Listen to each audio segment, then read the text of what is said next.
Bonjour et bienvenue pour une vidéo d'apithérapie, donc une de plus. Cette fois-ci, on va toucher, encore une fois, un sujet très inspirant. Moi, c'est ce que j'aime le plus. Évidemment, il y aura plus de sujets vraiment plus pratiques là au niveau de l'utilisation propolis, pollen, miel, voire même gelée royale, là, au niveau vraiment santé, apithérapie plus pratique. Mais pour moi, les sujets vraiment d'inspiration élevée sont très importants. Je crois que vous vous rendez compte de plus en plus. Et donc, en voici une autre qui est vraiment très reliée à l'inspiration des abeilles, qui touche pour moi directement le monde de l'apithérapie. Cette fois-ci, pourquoi? Parce que, en réalité, le sujet du jour, c'est que une ruche est un être éternel. Alors là, c'est un sujet un petit peu mythique presque, la vie éternelle, mais une ruche, effectivement, c'est arrivé à ce niveau-là. C'est comme si c'était un dieu finalement. C'est très drôle, hein? Ça sonne un peu sérieux, dit comme ça, peut-être un peu trop, mais quand même, faut... donnez-moi 2 secondes, je vous explique tout ça. Et donc, pourquoi ça touche l'apithérapie? Parce que quand on est en thérapie, quand on est en médecine, quand on veut vraiment soigner, eh bien, on veut toujours viser à allonger finalement la vie, allonger l'espérance de vie et surtout la qualité de vie. Et comme la ruche a quand même découvert le secret de la vie éternelle, de l'immortalité finalement, c'est quand même hyper intéressant d'aller voir ça, d'aller comprendre un tout petit peu qu'est-ce qui se glisse derrière tout ça. Alors, allons-y. La ruche. Qu'est-ce qui fait qu'elle est immortelle et qu'elle vit éternellement? Vous direz, mais c'est faux, c'est complètement faux. Les abeilles même sont en déclin, meurent, c'est terrible ce qui se passe. Voilà, c'est ce que ton énoncé est complètement à côté. Les abeilles meurent, hein, tout le monde le sait, en plus on en parle partout. Eh bien non, en réalité, une ruche, dans son essence même, porte vraiment le secret de la vie éternelle. Donc ça, c'est très drôle. En tout cas, c'est vraiment un sujet particulier. Bon, alors, comment ça se fait que, effectivement, une ruche peut avoir une vie éternelle? Parce que une ruche, il faut considérer qu'une ruche, c'est un être. Les apiculteurs sont très habitués de voir les ruches comme ça, de voir qu'une ruche, c'est un être. Ce ne sont pas souvent, hein, les gens, à cause de comment c'est présenté dans les publicités principalement, parfois même dans des films, mais surtout sur les publicités, sur les images, on va montrer une abeille. Et donc, on va mettre dans notre conscience qu'une abeille, c'est un être vivant. Et si on regarde extérieurement, vraiment, c'est ce qu'on voit d'ailleurs. On voit un être complet, un être vivant complet. Mais une ruche d'abeilles à miel, les abeilles vivent vraiment en groupe. Elles ont une vie collective, communautaire, mais qui est très, très, très forte. Si on isole une abeille toute seule, elle ne va pas avoir une vie normale. C'est pas comme si elle ne va pas vraiment vivre de sa vie normale. Il faut vraiment arriver à considérer qu'une ruche, c'est un être dans lequel la reine est absolument essentielle. C'est elle qui va fournir, va faire que il y a toujours, c'est elle qui va pondre tous les œufs en fait. Donc c'est elle qui va faire qu'il y aura toujours de nouveaux, on va dire, cellules dans cet être vivant, hein? Donc d'autres abeilles, hein? Pour suivre l'idée. Donc la reine est vraiment le cœur, si on veut, de cette fameuse ruche, et dans laquelle il y a toutes sortes d'autres cellules, d'autres organes, d'autres fonctions qui sont remplies. Mais il faut considérer qu'une ruche, c'est un être. Et donc cet être, il va parfois donc changer de reine. Donc oui, une reine abeille, oui, va mourir, ça c'est vrai. Oui, les ouvrières, elles vont mourir, c'est sûr. Les faux bourdons, donc les mâles, encore plus. Eux, déjà, dès que c'est l'hiver, ben, ils meurent tous. Ils sont jetés dehors et effectivement, ils vont tous mourir. Donc, je ne suis pas en train de dire et d'essayer de vous faire croire une fausseté que les abeilles, les ouvrières, les reines, les faux bourdons ne meurent jamais. Ce que je suis en train de dire, c'est qu'une ruche, ça, normalement, dans les bonnes conditions, et c'est le sujet qui est intéressant, quelles sont ces bonnes conditions? Eh bien, une ruche ne meurt jamais. C'est un être immortel, c'est un être éternel. Ça, il faut le savoir quand même. Parce que la reine va changer quand la reine va être très âgée et elle ne pondra plus suffisamment des œufs, eh bien, les abeilles vont en faire une nouvelle, comme j'avais un petit peu expliqué dans la vidéo précédente, avec quelques détails qui manquaient, mais quand même avec quelques bases là-dessus, quelques notions sur ça. Et donc, ils vont faire une nouvelle reine, ce qui fait qu'il y aura à nouveau une reine qui va pouvoir continuer à pondre les œufs.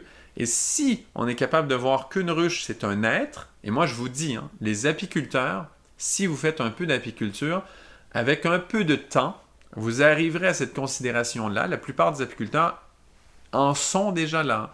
Vous considèrent déjà une ruche comme un être. Vraiment, c'est vraiment ça. Une ruche est un être. Et donc, du moment qu'on la considère comme ça, on voit qu'une ruche peut être un être éternel, qui peut vivre des dizaines de milliers d'années, des millions d'années même. Et en fait, il y en a sûrement qui vivent comme ça depuis des millions d'années, parce qu'il y a un renouvellement de toutes les cellules qu'il y a dedans. Et on le sait, que notre corps physique, toutes ces cellules se régénèrent dedans. Hein? Et on le sait, hein? Il y en a qui disent 7 ans, il y a toutes sortes de choses qui ont été dites sur ça. Mais en gros, c'est normal que les cellules se régénèrent. Eh bien, une ruche fonctionne de cette façon. Il faut juste arriver à considérer qu'une ruche est un être, et ça y est, on voit que la ruche est effectivement un être immortel, un être éternel. Et tout comme en mythologie, les dieux parfois peuvent mourir, ou les demi-dieux plutôt, ou en tout cas, certains niveaux de côté divin peuvent mourir s'ils reçoivent une blessure justement d'un être divin, en tout cas de toutes sortes de circonstances. Effectivement, des êtres peuvent justement perdre la vie. Et cet être divin, quelque part, qu'est une ruche, eh bien, peut aussi arriver à perdre la vie. Et donc, qu'est-ce qui fait, premièrement, qu'une ruche ne meurt pas, et qu'est-ce qui fait qu'elle peut perdre la vie? Et donc, première chose, c'est que ce qui fait qu'une ruche peut être immortelle, c'est premièrement à cause de la pureté des produits avec lesquels elle travaille. Et ça touche directement l'apithérapie, parce que c'est la pureté des produits qu'il y a dans une ruche qui fait en sorte qu'ils sont tellement efficaces et aussi tellement qui ont si peu d'effets secondaires. Parce que le corps va beaucoup aimer les produits de la ruche parce qu'ils ont une grande pureté. Et donc le corps aime tout ce qu'il y a dans les produits de la ruche pratiquement. Il y a parfois les coups d'allergie qu'il faut faire attention. Ça, c'est un autre genre de sujet. On en parlera un jour juste des allergies. Et donc, mais pour aujourd'hui, on va juste se pencher sur le fait que tout ce qui vient de la ruche est extrêmement pur comme matière. Il y a très peu de choses qui sont rejetées. L'exemple parfait qui nous montre à quel point les matières dans une ruche sont pures, c'est quand on voit une reine qui est nourrie de gelée royale seulement, eh bien, elle n'a pas de déjection. Vous vous rendez compte, là? Elle a 0 déjection. Elle utilise à 100% sa nourriture, qui est la gelée royale, et elle n'a pas de déjection. Vous voyez le niveau de pureté? Nous, quand on mange, et presque tous les êtres vivants, quand ils se nourrissent, ils mangent et ils doivent trier, ils vont absorber certaines choses, et les choses impures, ils vont les rejeter. Hein? Mais la reine abeille, quand elle se nourrit de gelée royale, il n'y a aucune déjection. Ça, c'est déjà un symbole, c'est vraiment un signe hyper avancé de pureté dans la nutrition. Mais là, c'est extrême, hein? Parce que les ouvrières, quand même, quand elles mangent miel, pollen, elles vont quand même avoir des déjections. Hein. Mais la reine, quand elle mange que la gelée royale, elle, pas de déjection. Donc, vous voyez le niveau de pureté très avancé. Ça, là, on se rapproche de quelque chose qui touche vraiment, justement, le plan divin, hein, qui touche quelque chose de très évolué, très, très, très, très avancé. C'est encore plus avancé que le pollen, encore. Bon. Donc, voyez ça. Ensuite, si on va voir le miel, qu'est-ce qui montre sa pureté, justement, divine, quelque part légendaire? C'est que un miel qui est bien fait, qui a le bon taux d'humidité, il va se conserver pratiquement indéfiniment. Ils avaient trouvé du miel dans les pyramides, là, en Égypte, qui avait plus de 4000 ans et qui était encore très consommable, qui n'avait pas putréfié, était encore bon. Et donc, c'est pour vous dire que la qualité, la pureté du miel, et on sait d'où ça vient, hein. Ça vient du nectar des fleurs, donc un espace extrêmement pur, très beau, très noble, presque divin. Là. C'est un monde paradisiaque en fait. Hein. Quand on veut illustrer le paradis, évidemment qu'on met des fleurs. Et donc, il y a énormément de substances très élevées là-dedans. Et donc, le miel, comme il se conserve des milliers d'années, ça vous donne une autre image de pureté dans ces produits.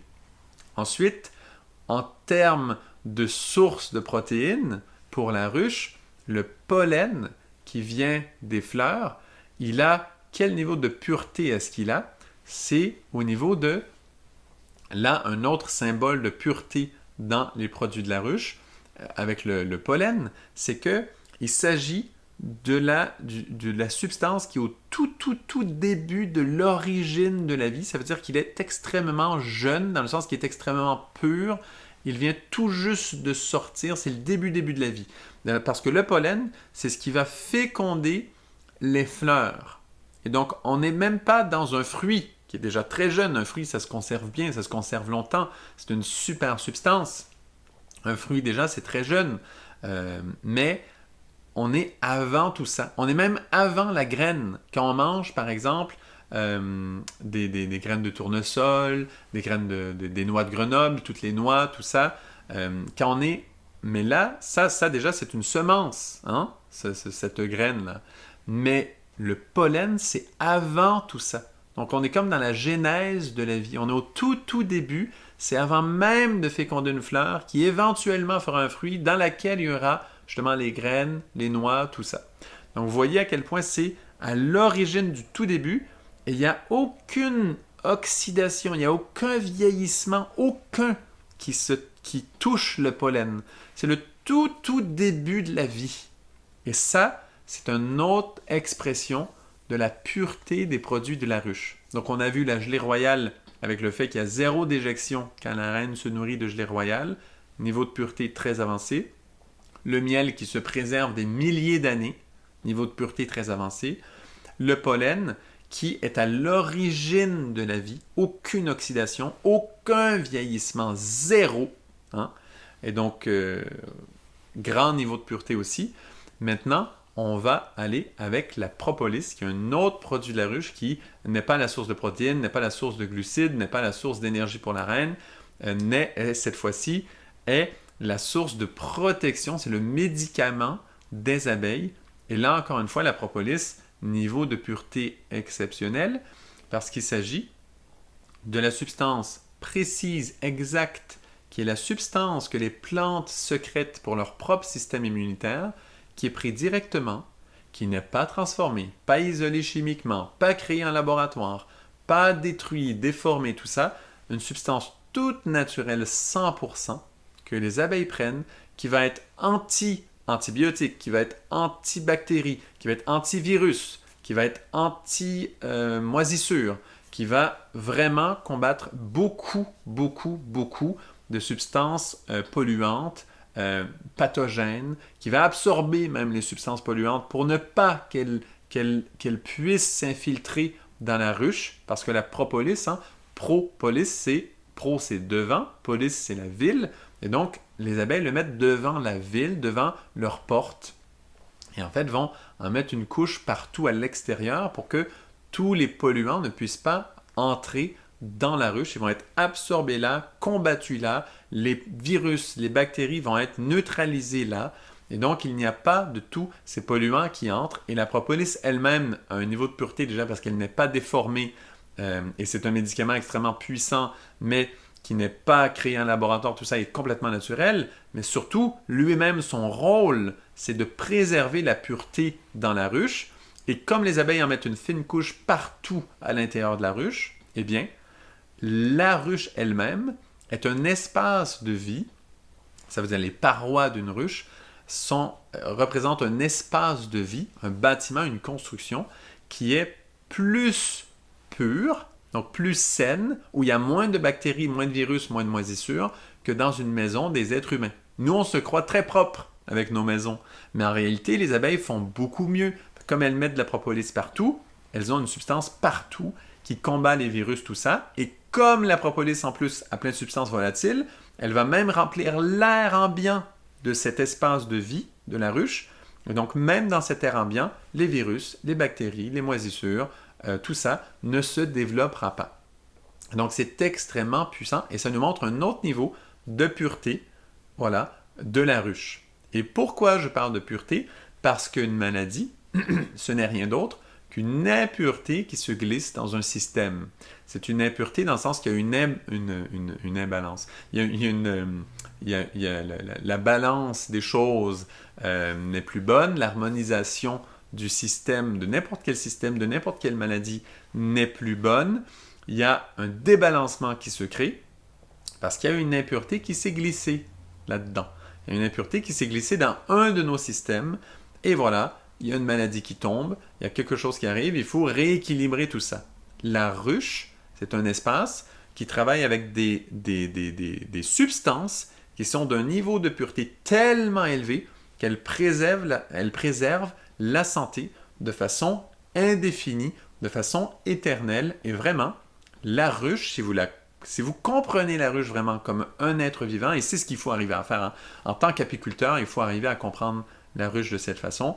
Et si vous vous intéressez aux abeilles, même chose.